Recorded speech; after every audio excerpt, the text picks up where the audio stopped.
अस्सलाम वालेकुम मेरे सोशल मीडिया की फ़ैमिली, कैसे हैं आप सब लोग। उम्मीद है सब खैर आफियत से होंगे। आदाब ज़िंदगी सीरीज़ में आप सबको खुश आमदीद। आज हम आपके लिए लाए हैं कब्रिस्तान के आदाब। जब अपने प्यारों को हम दफनाने जाते हैं तो बड़ी तकलीफ़ होती है, लेकिन ऐसे में ईमान रखने वाले लोग अपने आदाब का दामन कभी नहीं छोड़ते। तो आज हम पढ़ेंगे कब्रिस्तान के आदाब। जनाजे के साथ कब्रिस्तान भी जाइए और मैयत के दफनाने में शरीक रहिए, और कभी वैसे भी कब्रिस्तान चले जाया करें। इससे आखिरत की याद ताज़ा होती है और मौत के बाद की ज़िंदगी के लिए तैयारी का जज्बा भी पैदा होता है।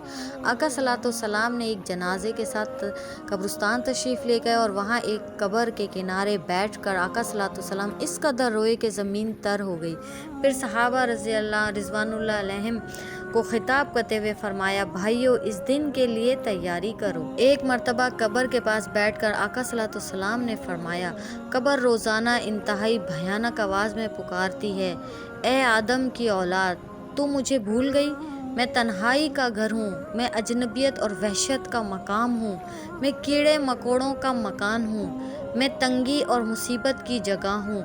इन खुश नसीबों के अलावा जिनके लिए अल्लाह पाक ने मुझे कुशादा और वसी कर दे, मैं सारे इंसानों के लिए ही ऐसी ही तकलीफ़ दे हूँ। आका सल्लल्लाहु अलैहि वसल्लम ने फरमाया, कब्र या तो जहन्नम के गढ़ों में से एक गढ़ा है या जन्नत के बागों में से एक बागीचा। कब्रिस्तान जाकर इबरत हासिल करो और तसव्वुर की कुव्वतें समेट कर मौत के बाद ज़िंदगी पर गौर व फिक्र करने की आदत डालो।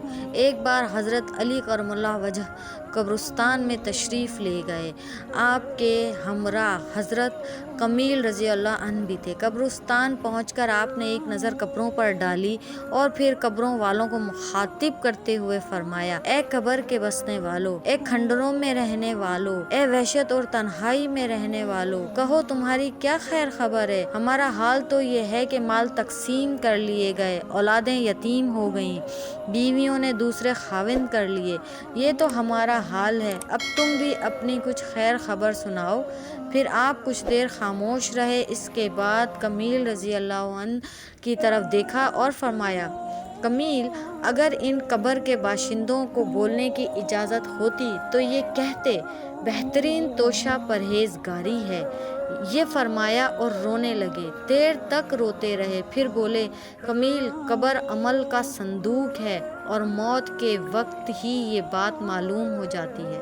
कब्रिस्तान में दाखिल होते वक्त ये दुआ पढ़िए, अस्सलामु अलैकुम अहलद दियारी मिनल मुमिनीन वल मुस्लिमीन व इन्ना इंशाअल्लाहु बिकुम लाहिकूना नस्सलुल्लाह लना व लकुमुल आफिया। सलामती हो तुम पर, ए इस बस्ती के रहने वालों, अताअत गुजार मोमिनों, इंशाअल्लाह हम भी बहुत जल्द तुमसे आ मिलने वाले हैं। हम अपने और तुम्हारे लिए खुदा से दुआ करते हैं, वो अपने अजाब और गज़ब से आप सब को बचाए, आमीन। कब्रिस्तान में गाफिल और लापरवाहों की तरह हंसी मजाक और दुनियावी बातें हरगिज़ ना कीजिए। कब्र आखिरत का दरवाज़ा है। इस दरवाज़े को देखकर वहाँ की फ़िक्र अपने ऊपर तारी करके रोने की कोशिश की। आका सल्लल्लाहु अलैहि वसल्लम ने फरमाया, मैंने तुम्हें कब्रिस्तान जाने से रोक दिया था कि अकीदा तौहीद तुम्हारे वालों में पूरी तरह घर कर जाए। सो अब अगर तुम चाहो तो जाओ, क्योंकि ये कब्रें आखिरत की याद ताज़ा करती हैं। कब्रों को पुख्ता बनाने और सजाने से परहेज़ कीजिए। नबी पाक सल्लल्लाहु अलैहि वसल्लम पर जब नज़ा की कैफियत तारी थी, दर्द की तकलीफ़ से आका सल्लल्लाहु अलैहि वसल्लम इंतहाई मस्तरब थे। कभी आप सल्लल्लाहु अलैहि वसल्लम चादर मुँह पर डालते, कभी उलट देते। इसी गैर मामूली इस्तराब में अम्मा आयशा ने सुना, ज़बानुल मुबारक पर ये अल्फाज थे, यहूद व नसारा पर खुदा की लानत, उन्होंने अपने पैगम्बरों की कब्रों को इबादतगाह बना लिया। कब्रिस्तान जाकर मुर्दों के लिए इसाले सवाब कीजिए और खुदा से मग़फ़िरत की दुआ कीजिए। हज़रत सुफियान रज़ी अल्लाह तआला अन्हु फरमाते हैं कि जिस तरह जिंदा इंसान खाने पीने के मोहताज होते हैं, इसी तरह मुर्दे दुआ के इंतहाई मोहताज होते हैं।